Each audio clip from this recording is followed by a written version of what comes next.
That's great.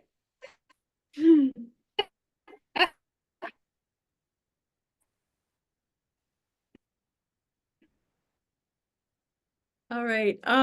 Heidi, do you want to kick this off?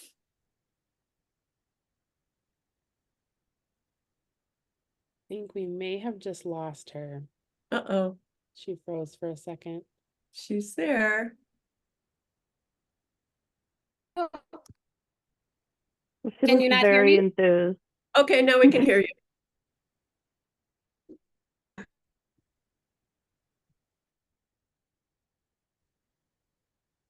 Heidi, we can't hear you again.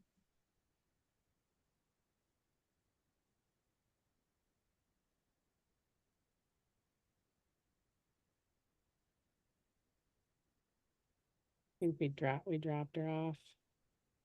Yep, she's gone. Yep, she must have tried. She's gonna try and hop back in. Yeah. She'll be back. Yep. Oops, sorry. Figuring out how to use this thing. Okay, I think we can move to that. Okay.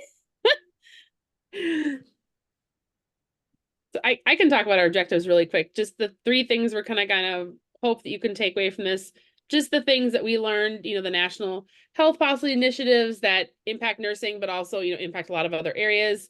There was policy dialogue forums. We can describe a little more about what those are. And then just ANA elections, who was elected in the 2024 elections for ANA positions. And then just a little conversation about what we can get people to do in the future. So this Thanks, was Jenny.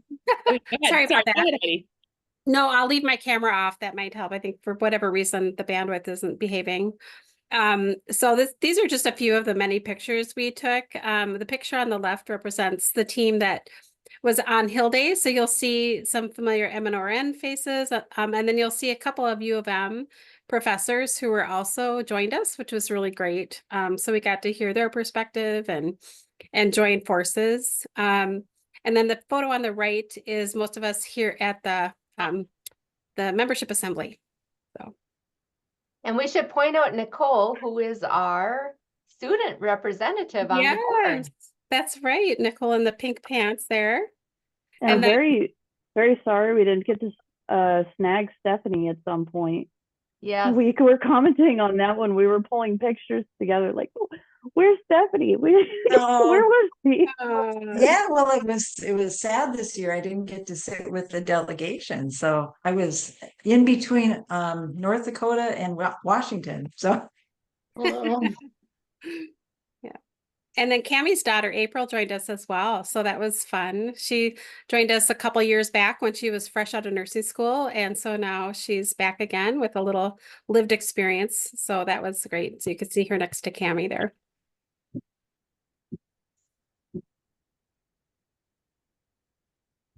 So it's really interesting, and thanks everyone for being here. I think that one of the things that we probably, and as a member that was just kind of coming into meetings, sometimes I don't think I really recognized how important this membership assembly is. And so first off, and I was going to look up how many nurses there were, and Kathy, you maybe know, or Heidi, but this is very powerful. When you look around the room, it is so powerful to be in a room full of nurses. The commitment, the passion, all of the things that they really have, and really what we have in common. And then some things that we don't have in common, and the diversity of what people bring to the table really is a great representation of all of the it's a great representation of all the different aspects of nursing.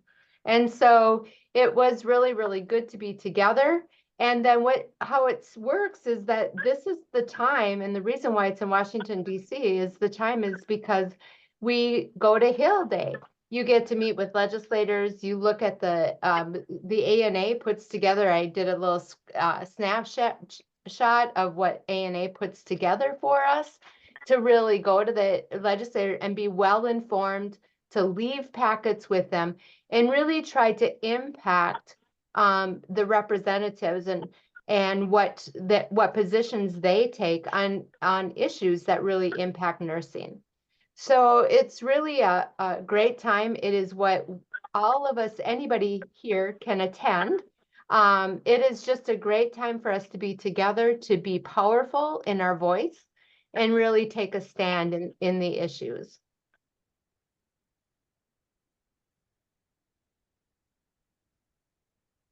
And so I think this was my two. So the meetings, and I wasn't able to make some of these. So is this, yeah. So this is who we met with. And actually what we met with was their legislative assistants. And you can see the picture there. There's just really good engagement. It might be that somebody is a new legislative aide that works with that, or it might be somebody that is not new. And we saw a couple of familiar faces that we've met with in the past. Who you usually meet with in the legislative as a legislative aide is their person that is kind of their healthcare policy professional, or the one that has the most expertise and knowledge and really works at the ear of those legislators. So I know that one group didn't, and not sure if it was Tina Smith, or I know that one group didn't get a chance to really meet with the healthcare policy person, but they actually had an opportunity then to really inform someone that didn't know our issues and be able to engage them and still be that voice of that legislator.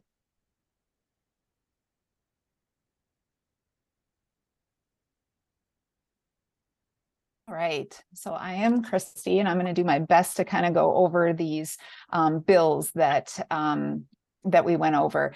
So this is kind of representing, my understanding is that this is representing ANA's kind of legislative agenda. And so we were given what Cammie just showed were the sheets that we were given to go over with legislators or their staffers. That's another term that is used frequently for the legislative aides. And so again, the ANA annual Hill Day is referring to going up to Capitol Hill. It's the day prior to the membership assembly meeting. And they, as Cammie said, they did a really nice job with doing prearranged visits. Back in the day, a lot of people, when we would go to Capitol Hill, you'd have to call your Congress folks and get all of that stuff done yourself. But it's really nice that they have a group called Soapbox that does that for them. So as far as how many people were participating, I was looking to see what the final numbers were, and it was about 500 nurses and nursing students. That includes 800 nursing students that were from that local area. And we ended up having a total of 250 meetings with, with representation from across the country. And that's with congressional representatives and staff people. And as Cammie kind of said, we, our Minnesota group, we met as a large group with the staffers from the 2 senators' offices. And then we split into smaller groups and to meet with the representatives' staff.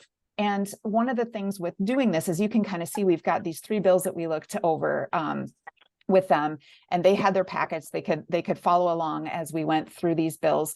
But one of the things is we went over the bills, and the important part, I mean, statistics and all of that are great, but we were there to share stories and how this impacts us as nurses, how it impacts patient care and that sort of thing. So in the interest of time, we'll kind of do the Cliff Notes version of these 3 bills that we looked at. So the I Can Act, oh, and there is more information. I didn't put this on the slide because quite frankly, I didn't figure out how to do that. But it's, I think it's, I just lost my note on that. Oh, rnaction.org. That's one of ANA's website, so rnaction.org.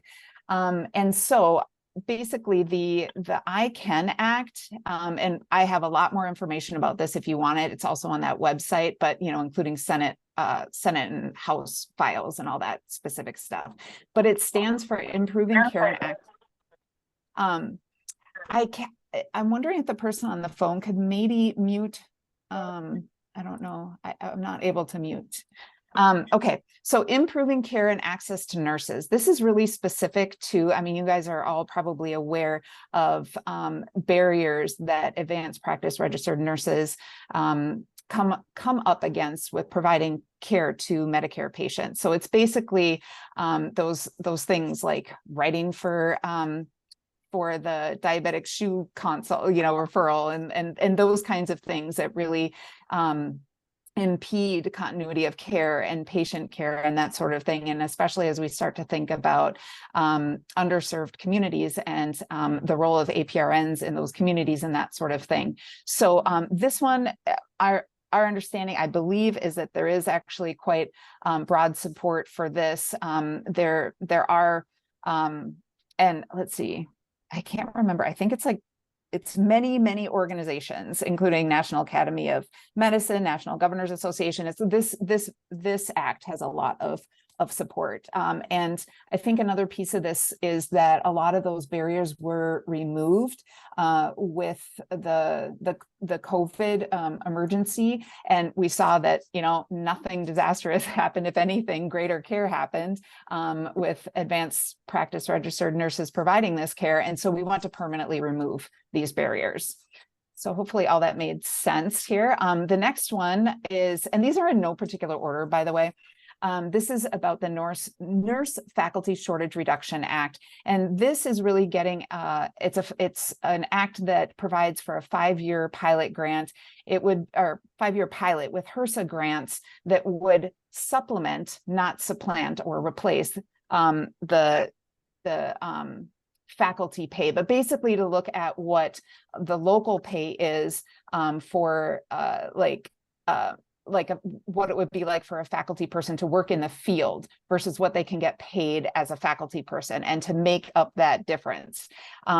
So as part of this pilot grant or pilot period, each of the schools of nursing would need to show that they could be sustainable with this beyond the 5 years. So it's really just the 5-year pilot. So along with actually increasing faculty numbers, they're wanting to gather data through this process. And schools of nursing would be able to come up with, it doesn't need to be a one size fits all. They get to come up with their version of what's going to work for them and their community, their nurses, patients, and that sort of thing.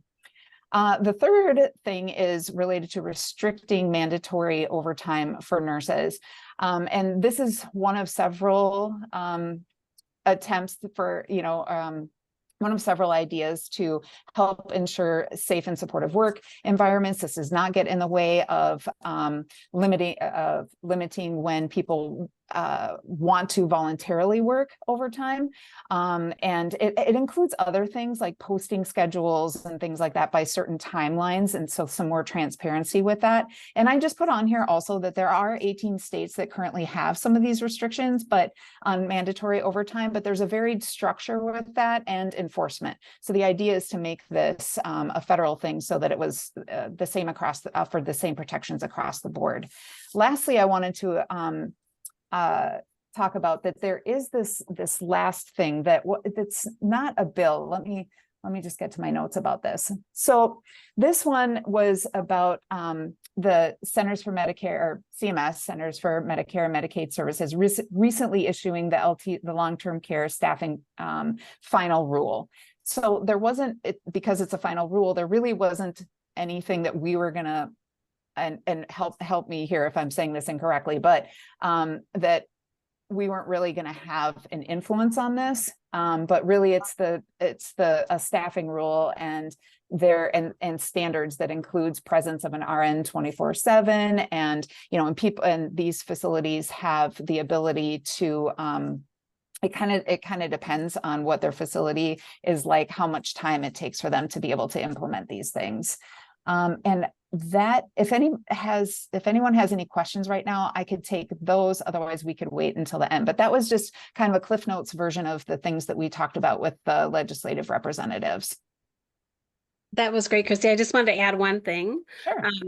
I think I learned this from Kathy. I love it when we were able to ask them, okay, this is what we'd like to support you to support. How can we support you? And when you ask the question, like all of the legislative aides took pause to think, oh, you want to be our ally. And then they really did go on and explain things that they were supporting or that they were authoring. And I think that really helped kind of have a more holistic dialogue. So I just wanted to share that. They were also really excited when we could say that there was bipartisan support for these bills, because there's not bipartisan support for much of anything. So that when we said that, they went, oh, okay, so. Yeah, that's been the talk of the Congress this year, that it's been very difficult to do anything, to move anything forward, or to keep even appropriations at a steady level because of how hard it has been with the non-bipartisanship. But yes, we have a lot of bipartisan support.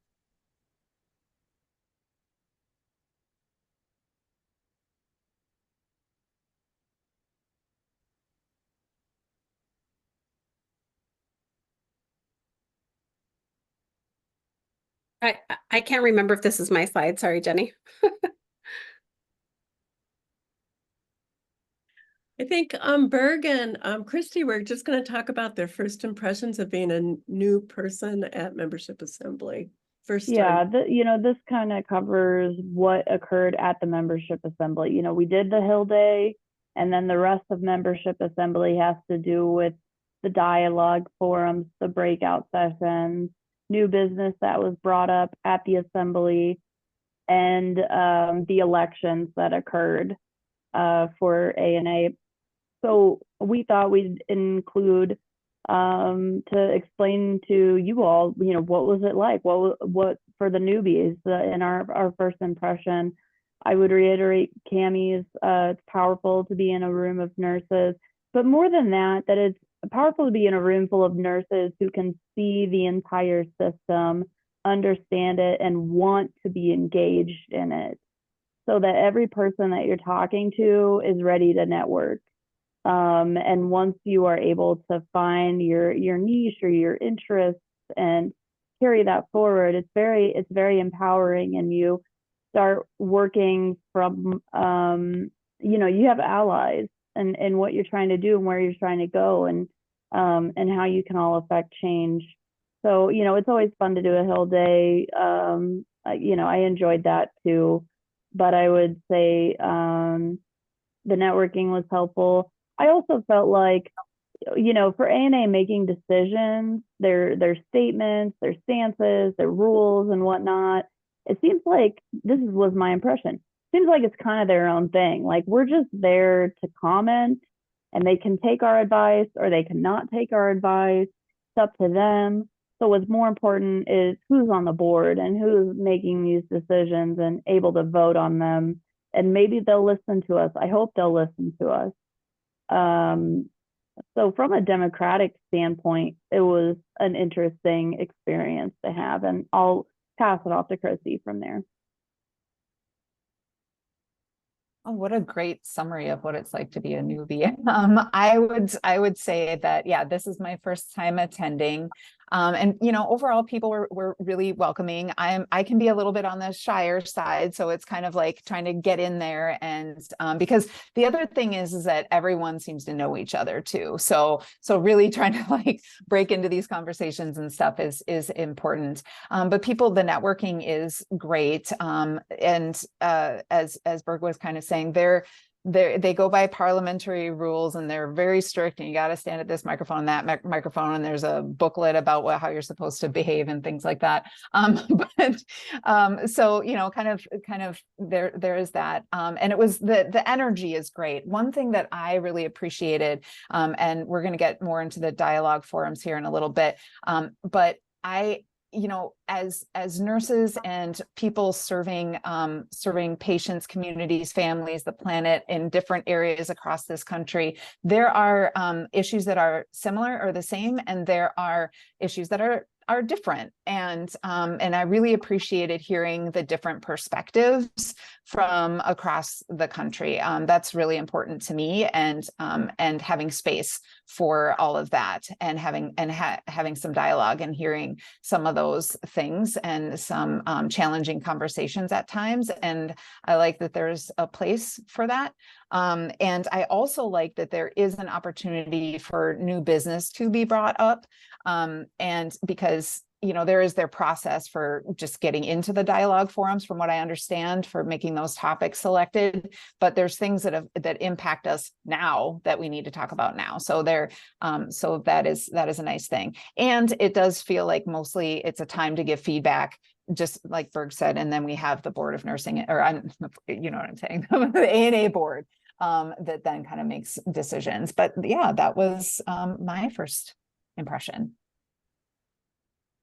I think the next session is about the breakout sessions. Jenny, yep, here we go. And some of them were pretty general. You know, when we talked about this in our prep meeting for this meeting, you know, not all of the sessions were warranting a comment or a statement. You know, I'm guessing that the nurses in those felt like, well, it's what you expected it to be, and or there wasn't a whole lot of traction, or maybe it was more educational. I don't know what their experience was, but personally, I felt compelled to share what my experience was like in my breakout session. I attended the fluoridation of public water drinking systems, and currently the ANA statement stands. I have a little sheet of paper here. I even saved it. Okay, and this is the most recent statement, and it was drafted effective 2016, March of 2016. So that's the last time this statement was updated. But it was pretty cool because they had records going all the way back to the 80s. Anyway, you know, the ANA statement currently stands that levels of concentration of fluoride in the public drinking water should be in accordance with the most current public health service recommendations for safe and optimal prevention of dental caries, end quote. And that the recommendation is that it's whether to fluoride based on existing water supplies, naturally or occurring fluoride concentration. So the recent evidence on this, the reason why ANA is, we go, hey, I think we need to look at this again, is because there's more recent data about the effects of this form, this application of fluoride on the nervous system, specifically in children who are more vulnerable and their nervous systems are developing. So, you know, we're trying to balance that research with this longstanding opinion of fluoride is great in the water because it helps prevent dental caries. Fortunately, one of the nurses in the room had a son and a husband who were dentists. So she was, and spoke to them before attending the membership assembly. So she had a pretty comprehensive view of the dentist's opinion or vision on this, and that fluoride is far more effective applied topically at where it's sitting on the teeth for a sustained amount of time versus in the drinking water where most of it just ends up in our gut. She relayed that there's more effectiveness of after we drink the water, and some of it is in our saliva. There's more effectiveness of what ends up in our saliva, which is very little, than there is in actually having it in the water supply.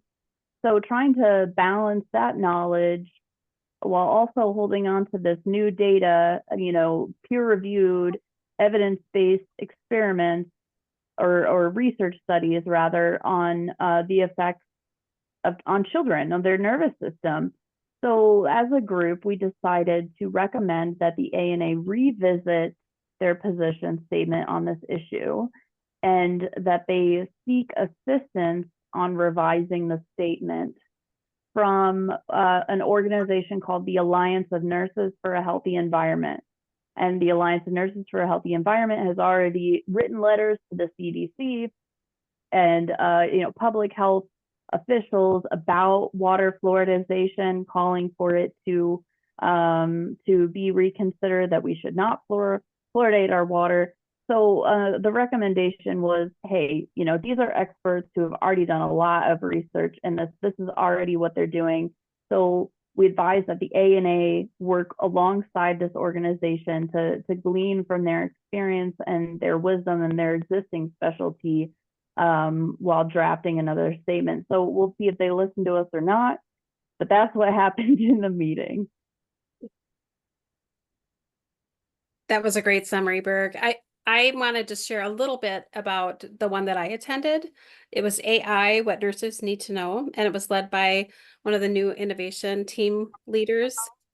And, you know, I was really intriguing because they really surveyed the audience to find out where people found themselves and kind of that spectrum of novice to expert as it relates to AI.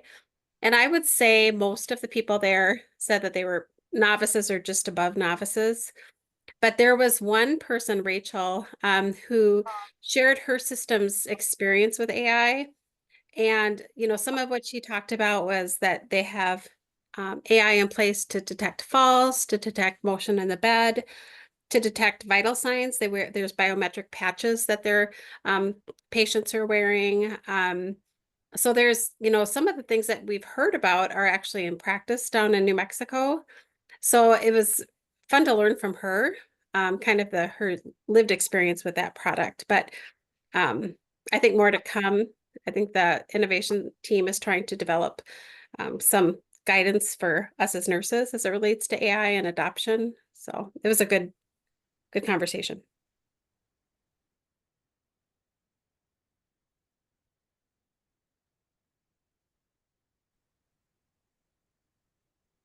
Sorry about that. Had to find my mute button when I'm sharing the screen. So we had 3 different dialogue forums, and the process for how, you know, topics for dialogue forums are chosen, states and individual members can submit topics to I believe it's the professional, oh, it's one of the committees that they get submitted to, and then they're condensed together. So it's not the board. The board, I think, gives final approval. But they work on, okay, is there, you know, a lot on a certain topic? Is there, you know, like I remember a couple years, was it last year, there had been multiple states who had submitted on one of the topics. So then they were able to kind of work together on presenting it. And then when you have the dialogue forums, so we have a dialogue forum outside of the official business meeting of the membership assembly. So then there's a little bit more free-flowing conversation. The people who actually submitted it for the topic or submitted the topic actually will do some of the presentation, and that's really helpful. I will say we had the presentation for the one on the removing barriers, and really what it is we need to do a much better job at increasing the supports for nurses with mental health challenges, and also decreasing a lot of the discrimination for patient or nurses who have mental health challenges, but especially substance use disorder. I don't know if any of you remember, like when you renew your license or apply for your license, there are a few questions that I don't have them off the top of my head, but ones that we really don't need to be asking anymore. It's asking about disability or any, you know, any other substance use. And really people lie. People lie on those forms because they don't feel safe. They don't feel safe disclosing. They're worried that they're going to get their license removed or revoked or not, you know, not even get one granted at all. And we really need to do a lot better job, you know, supporting them. And also, you know, supporting the programs that are in place to, you know, allow them to, if they need to step away from practice for a while and then to come back. So there's a lot of components to this one, but there's some really good, I think, actions that came out of it. You know, nothing, the biggest, I would say, concrete action would be working with state boards of nursing to get rid of the questions on, you know, license applications. I think that would be really helpful. And again, a more concrete thing. The rest of them really is just on what things can, you know, ANA maybe work on, policy, strategy, you know, services to help support nurses in these ways to keep them working and to keep them feeling like, you know, that we care, that people care about them as we should, because again, they're contributing great, you know, pieces to our profession, but we need to be able to support them where they're at the time. So that was a really good conversation was had in that one. I felt it was probably one of my favorite ones.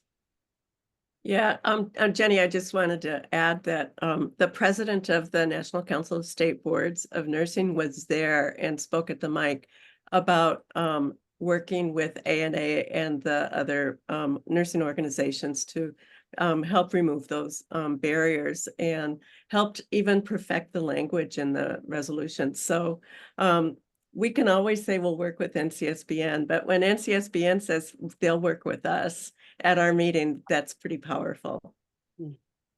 And Kathy, it might be good to just share that we contribute as the Minnesota Organization of RNs to an organization that helps with that. Yeah, yeah, the Nurses Peer Support Network in Minnesota, we help support through donations annually, and they're actually going to be doing the member meeting next month. So I just want to add one more thing to that. The Lorna Breen Act was passed, I think 2 years ago. I think it's up for more approvals this year, but it really was stemmed by a physician who committed suicide in the heat of COVID.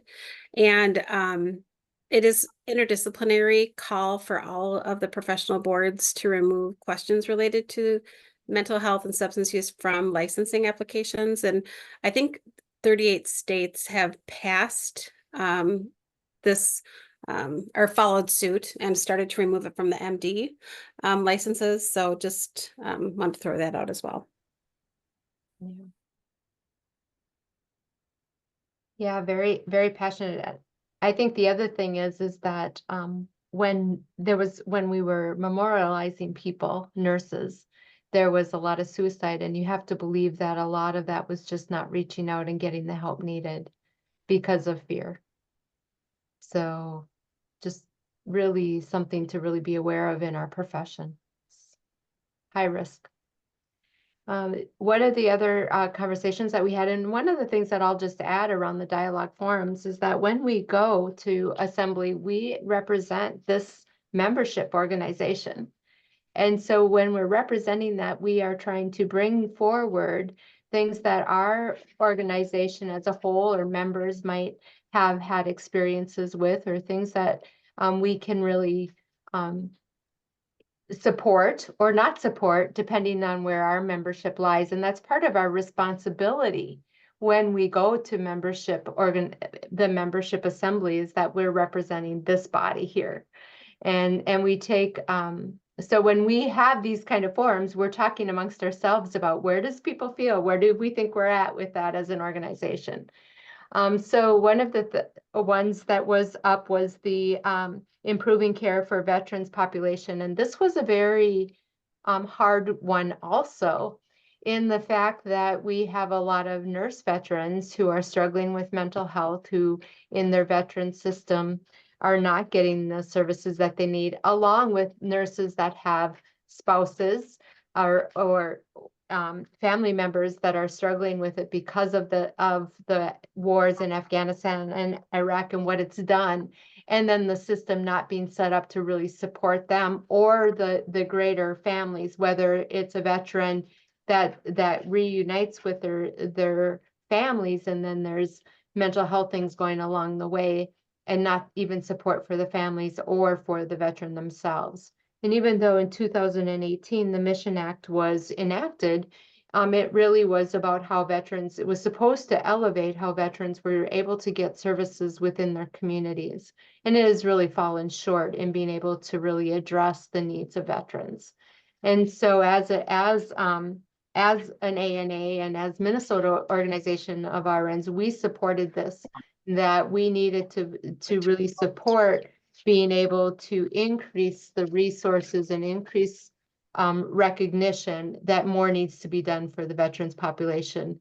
And that really, as nurses, that we see it and that we know it and that we need to help. So I don't know if anybody else would add anything to that. You know, I think one thing I would add, really well said, Cami, but what stood out to me was the fact that so many people that are outside of the Veterans Association that are caring for veterans have just such little understanding about the trauma and how to respond to that. And that I think that was eye-opening. The other thing that I thought was interesting when you kind of shared that your reimbursements for caring for people who fall under this category are lower than kind of a traditional Medicare, Medicaid patient. So I think it's a complex problem. Yeah. So that's what I just add. Yeah. And that's, so any long-term care or any kind of setting that can provide some supportive services, even in end-of-life services, the reimbursement is less than what Minnesota Medicaid rates are. So it's a barrier.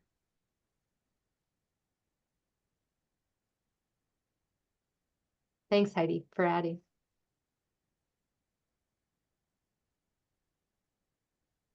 And then Mary Tanner, did you want to talk about the Code of Ethics draft?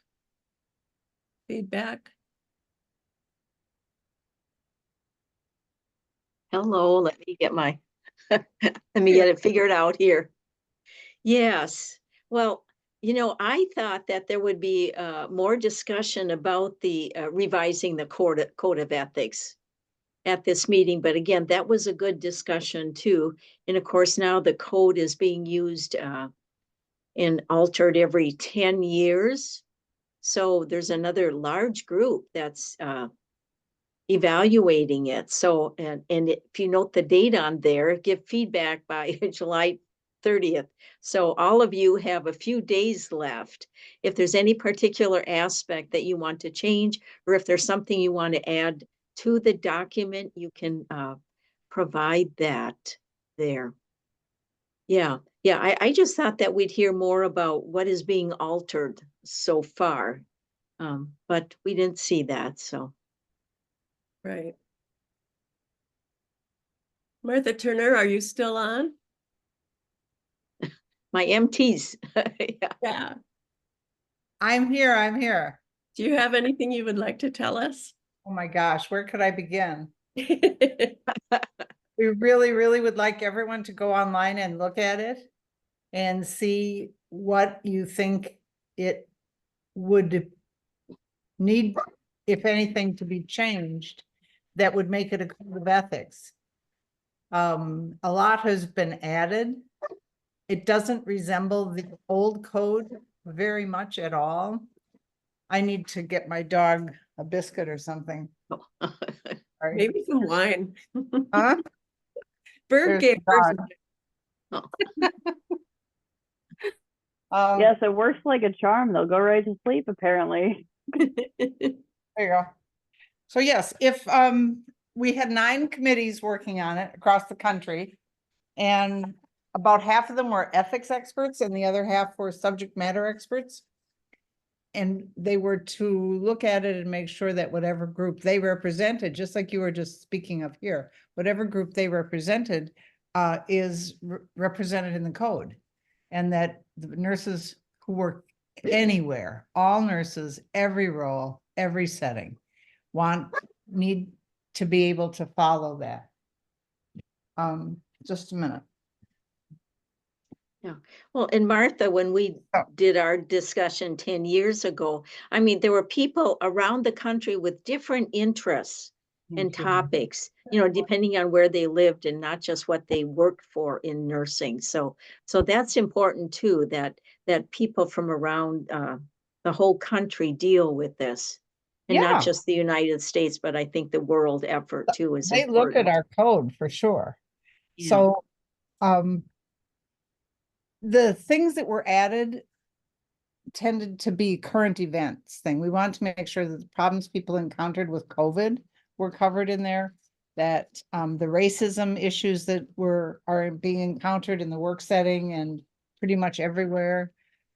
It reminded me of people who have access to healthcare, and they are important as our patients, but there are many people who don't have access to healthcare, and nurses also have a responsibility to take care of them or to address their needs one way or the other.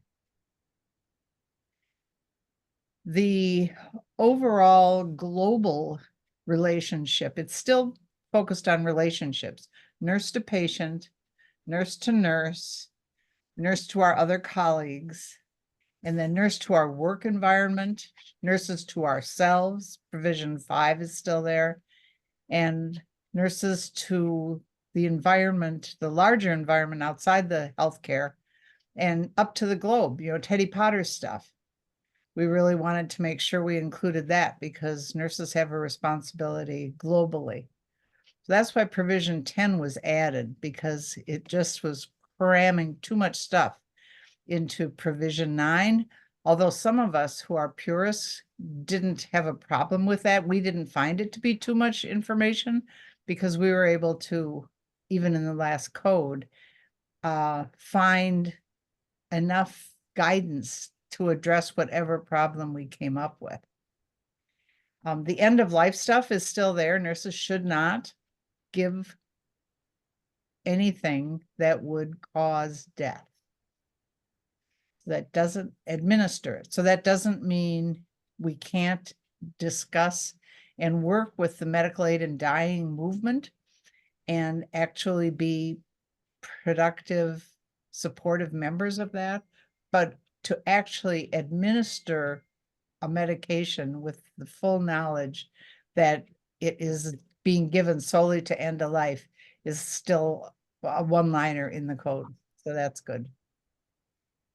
Anybody else have questions about what's in it or what isn't? I just have a comment. Tattooed on my forearm, so I can just look it up real quick. Yeah, I have just a couple of comments, and one is that when we did feedback at membership assembly, we were just looking at the revisions. So we didn't see what was currently in the code, and that made it really hard because people would say, oh, this just is wonderful. Well, it was wonderful before because it was already there, but if you didn't see them side by side, you didn't know that. Right. And there are some things that, just are kind of, some things they just kind of seem to be going on and on and on and on about something where it could be a more succinct. And then some things like, I think whistleblower protection for research, it has really gotten watered down so much that you could pretty much miss it if you weren't looking really hard for it. And I'm one of those people who provision 9 is kind of where that's where professional nursing organizations live. So that's the one where I spend most all of my time. And I'm pretty much in love with the current, and I'm not sure that we needed to split it out. But anyway, I sent all my comments in. And Patient and recipient of care was another point oh, to discuss. Many people say not everyone nurses interact with is a patient. Midwives will tell you right up, they're not sick. Our patients are not sick. They are our patients. The women we work with or persons we work with are not sick. So they are not patients. But what to say instead? So the group, and this is 45 people working across the country, came up with recipients of care. Well, that's true. Some people are recipients of our care, but many people are not recipients of our care. They are our students. They are our communities where we are perhaps the elected representative representing them. And recipient is very much a one-way street. And so reciprocity characterizes the nurse-patient relationship or the relationship with others much more accurately. So some of us are pushing to delete this recipients of care as being a passive, almost disrespectful term, and try to find a term or just stick with patient, which is a universal term and people understand what it means. Doesn't the ANA use consumer too? Yeah, consumer, client, those are terms that have been considered. And in some situations, the individuals are consumers of healthcare. Anyhow, please read it. If you find something that isn't working, just enter it into the system. The system is very precise. If what you're addressing is in 1.6, they want you to make the comment in 1.6. But if you make it somewhere else, we'll find it. Mm-hmm. So Jennifer, I'm looking at you very intently there, waiting to, I should look up and down the column to see who else is, but you can make comments anywhere and we'll find them, but please, the the platform is set up so that everybody who has something to say about 4.6 will find it all at once, and it'll make it easier to edit. That'll be nice. Mhm. Susan, would you like to share your experience? Susan, it sounds like it's been working on the technology. portion Yes, well, of it. I teach ethics course every fall at the University of Minnesota. Christy knows this. And that we take one provision per week and really delve into each provision. And they relate it to what they're seeing in clinical and what they would do and how they would embody that, you know. And so it's really interesting. I always start out though with provision 5, the very first week, because I call it the self-care principle. Yep. And that provision, you know, is going to guide us through the semester. So the self-care should be integrated every week in what you're doing. And you should let me know what you're doing for fun. You can make it up if you want. It can last 1 minute. You took a nap or in my class, whatever it is. But I've been going through some of my comments and feedback from students in terms of what might have been confusing or what wasn't as clear in the code. You know, I've been reading the code for so many decades that it's all pretty clear to me. But I like the increase addition of technology and looking at climate change and all of those. Yeah. So anyway. Things that need to be added, and that's a wonderful way to teach. And I would ask if you would anticipate doing that again this fall with this code, if it was available, and see, could you do the same thing? Would it meet your needs in the same way? Or is it missing things, or is it too wordy? It's more like a series of articles or columns for a magazine. You know, it's good material, no doubt about it. But a code of ethics is kind of like the 10 Commandments or any other group of guiding principles that we live by. And if it's 60 pages long, it's hard to pull out what those guiding principles are. Yeah, what the students are using this fall is the 2015 version. Sure. And if you make sure they read the introduction and the preface. Yep, that's required. Because that's where we did a lot of explaining about why the decisions were made. Yeah, And it's on the quiz. Good. Yeah. So that's the same course I used to teach with Eileen Weber. The ethics course. Yeah. And actually, I don't call it a quiz because that increases anxiety. So I just call it a knowledge check or some benign kind of. Well, and Susan, if you and the students come up with topics or changes that you want in the next few years, you know, you can let ANA know about that. Yes. You know, as Martha commented, you could write something about it that people could read or whatever, but just to acknowledge it as time goes on. You know, how we need to change and update it. Good idea.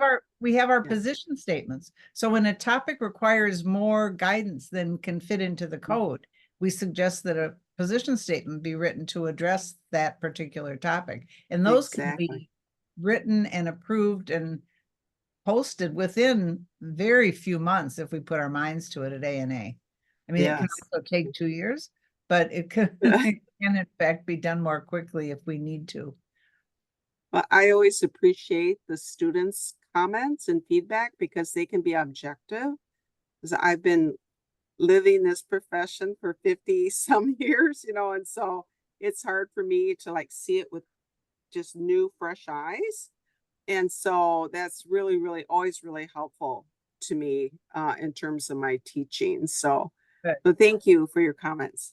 And many of them are working clinically and as nursing assistants or whatever. And boy, the things that they're observing and questions they have are very significant. We need to make sure that the code answers those questions for them.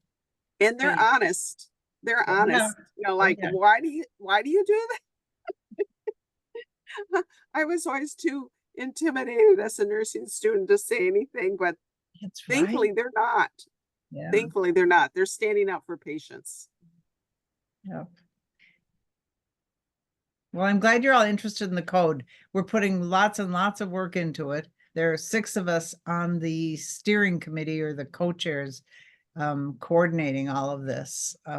Liz Stokes from ANA and Kara work at ANA, and then Jennifer Bartlett's a professor down in Georgia. And Marcia Fowler is working on it, who's probably the country's lead code scholar. And Danielle in California, who worked on the, Kathy, what's the name of the document for the racism response that they put out? Oh, the racial reckoning. Yeah, Racial Reckoning. She was part of the group that wrote that or that organized the writing of that. So, important things for sure. And we want to make sure they're covered. Genetics, you know, come a long way since we first wrote it added it 10 years ago. Well, thanks for the opportunity. What is I thought we'd have a couple minutes, but this has been wonderful. So, Anybody else? Hmm? just, I would say, make sure, Kathy, we could send out a link again for people who are at the meeting. Maybe could we send that out again so that people have it fresh on the minds for people Sure. who haven't had a chance to give feedback yet? Yeah, so, and it went out in a mailing to everyone last week too. Last week also. And don't be intimidated, even if you only spend 30 minutes doing your favorite provision, that's great. You have no obligation to do the whole thing because it can take 10 or 12 hours to actually go through the whole thing and compare the old 2015 with the new document and see how it works. Alrighty, I'm gonna move Great. us forward here. Kathy, do you want to speak on some of the new Yeah, business? I'll just talk briefly about new business. The membership assembly is really designed to do most of its recommendations to the board, you're right, through the dialogue forums. And so it's not easy to get new business approved so that we can actually look at motions. And so the first one is I was involved in with Montana, Washington State, and Oregon. We wanted the membership assembly to take a vote on recommending to the board of directors that ANA endorse a candidate in the U.S. presidential election based on an alignment with ANA priority issues. That was really hard to get heard, and we worked through general counsel and we changed things and we adjusted things and we moved things and we finally got them to agree that it could be heard, and we had debate about it, which was great, and then it failed. So that doesn't mean that everyone was like not wanting. I think that the idea of endorsing a candidate this year was tough on top of all the work that's been done on racism. Some of the states have really done a lot of work. Some of the southern states have done a lot of work on the racial reckoning topic, and some of them, some of the executive directors of those states have had death threats and people stalking their houses. So the idea of taking on another challenging topic, I think, was just hard for some. But so it failed. But I feel really good that we actually talked about it instead of like just couldn't bring it as forward. And then the other two new businesses were really around like where are we spending our money, and what are we investing in as an organization? ANA is a big organization, a lot of staff. It moves the money around a lot because you have to pay all that staff and everything. And so there were a motion to develop a mechanism and process for transparency and disclosure in investments, looking at social justice. So it really goes along with all the racial equity work we're doing and some of the other work we're doing. And that did pass. And then the third motion was to look not just as how we're spending our money, but who are we affiliating with as external partners to make sure that our partner that it too follows the code of ethics, and that motion passed. So those were the three new business items, and it was pretty exciting because we had debate, we had discussion, we moved things along, and in all three cases, it's just not that easy to get new business heard. And I'm writing down your comments from tonight about how you liked having new business, and I'll be making sure that ANA staff and leadership know about that. All right. Alrighty, I'll go real quick here. So we had the positions that were ran for election this year. We had president, secretary, 2 director at large general positions, the director at large staff nurse, and then 3 nominations and elections committee positions. So Jennifer Mensick got reelected to ANA president, Amanda Oliver and Edward Briggs got reelected to their positions. We do have a new director at large. She's actually the executive director of the Louisiana State Nurses Association. And then Josephine, I think it's a J. She'll be the director at large staff nurse. And then Kimberly Velez was reelected as NEC chair-elect. And then Vincia Pandian and then Mavis Masai are going to be new NEC members. So they're all very excited. They all start their official term in January. So like the board members will have orientation leading up to that, and NEC will even have orientation leading up to that. So that'll be exciting to have all of them in those positions. And it was a really good election. The NEC does a lot of work to make sure that we have documents, and the evaluation of people applying to be candidates is a very thorough process. So it was really fun to be able to work on that. And then these are the positions that are open for next year. The call for positions, if anybody is interested or knows anyone interested, we'll be putting a call out sometime in December. I don't know the exact date yet, but these will be the positions that are going to be open. And just, feel free to reach out. I'm more than happy as a member of the NEC to speak to people. And even if, one time off, having, some understanding of it, always happy to help with that. So go back and Jen, okay. and just for a second, and describe what a staff nurse is for the purposes of the ANA elections. Okay. So the ANA elections, because that will be let's see here. Well, we just did, wait a minute. I'm having a moment here because I think I might have actually put that incorrectly on here because we just did staff nurse. So I apologize. It's supposed to be the new graduate position is up for next time around, but we just had the staff nurse position. And so per our current bylaws with ANA, a staff nurse is someone who works in a non-supervisory, non-managerial position and is like collective bargaining eligible. Even if their state doesn't, have that, but they would be in another state, they would be eligible to do that. So really somebody working at the bedside to bring that perspective to a national level, because sometimes when we have a lot of people who've worked in a lot of different positions and work currently in like more of a leadership type position, sometimes that voice can get lost. So it was really important for us to keep that in there. So it could be an APRN. Yeah. Taking care of patients. Yeah, I think that would be a piece of conversation. Yeah. And so then the new grad, I apologize for the error on the slide, but the new grad or recent graduate will be up for this coming fall into spring. And that's someone who's been out of practice less than 5 years. So right now, Nicole Abel is from Minnesota and she is currently in that position. She was elected last year. And then her term will be up this next year because I don't believe, will she still qualify? I can't remember if she'll qualify to rerun or not, but I think so, because you only have to qualify you can run for the second term without meeting that initial criteria, is what I was told.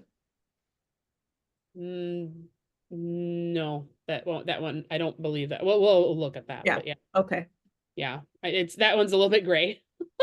We're keep refining the process, but yeah. So if you know anybody, and there's a QR code here that people can use. There's a really nice video and kind of like webinar that one of our members made to help people walk through it. I will say somebody who won this last year said that she used the webinar and used it and watched it and multiple times and used it to really kind of help her walk through the process, and she was very successful. So very easy to do that. And then this is, were you gonna talk about this, Kathy? You wanna talk about- You can, no, go ahead. Okay, so there's also ANA also has a lot of appointed positions, not necessarily elected positions. So it's on various different, committees and boards. So these are the ones that the call is open through August 30th. These are the open positions right now. So the PAC Board of Trustees, the Center for Ethics and Human Rights Advisory Board, the Committee on Bylaws, which next year is a bylaw year for membership assemblies, so that there'll actually be people be submitting suggestions for changes to bylaws. So that'll be a pretty heavy lift year for that group. And some really exciting stuff happening. The Committee on Nursing Practice Standards, which really works on the different, standards that people see coming out. They help work in that space. The Minority Fellowship Program, the Advisory Committee, and then the Professional Policy Committee. And so you'll work on look at them all, see an area that maybe is of interest to you, especially if running for an office with the ANA has never been something that's interested you. This might be another way to get involved and network and just provide your expertise and your thoughts. And we'd love to have people, always want to have people from all around the country. So if interested, reach out to Kathy, reach out to anybody with questions. Usually it helps if, and I believe it might even be a requirement to have some letters of recommendation, or even just some, thoughts from others maybe on your contribution would be in that position. So highly recommend people do that. And I'm more than happy to write letters of recommendation. All right. And then we had included this here. I know we're short on time, but just a few things that, some of the people who went said, really, we did, the Political Action Committee has a dinner night. A few of us did do some karaoke there. We were the first ones, so we led the pack. That was fun. The nice thing about when we had our time on the Hill, somebody commented just sitting in the room, and as we went around and shared where we were from with the legislative aides, just the breadth of experience that was within our delegation that was there. And I think that really helped give a lot of credibility and also perspective to those who are listening to us.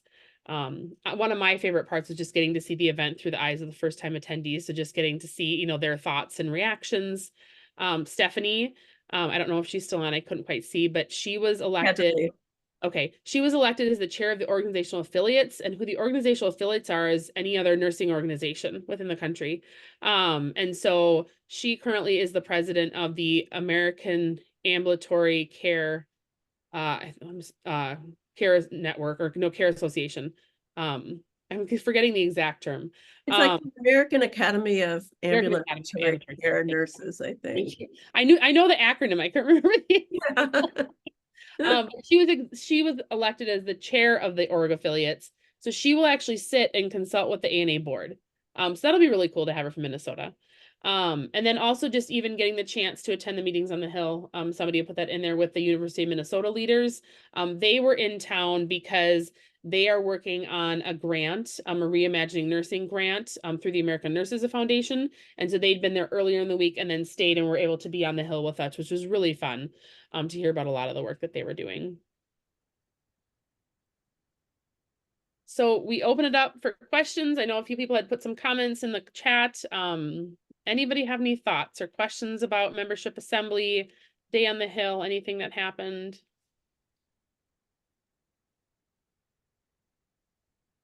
We packed a lot of stuff into a very short period of time. Like we were there for three days. Mm-hmm. Yeah. It's a lot of information. And again, if you think of questions later, or you don't feel comfortable asking them tonight, please reach out. Kathy can always get you in contact with us. Most of us, I think, if not all of us, are on LinkedIn. You can find us there or reach out. Happy to answer questions. If people ever are interested in going or running to go as a membership assembly representative. So ours in Minnesota are elected. And so we have people who run for those positions. And so if that's something that interests you, just reach out and, consider, and we can kind of work through getting you in that space.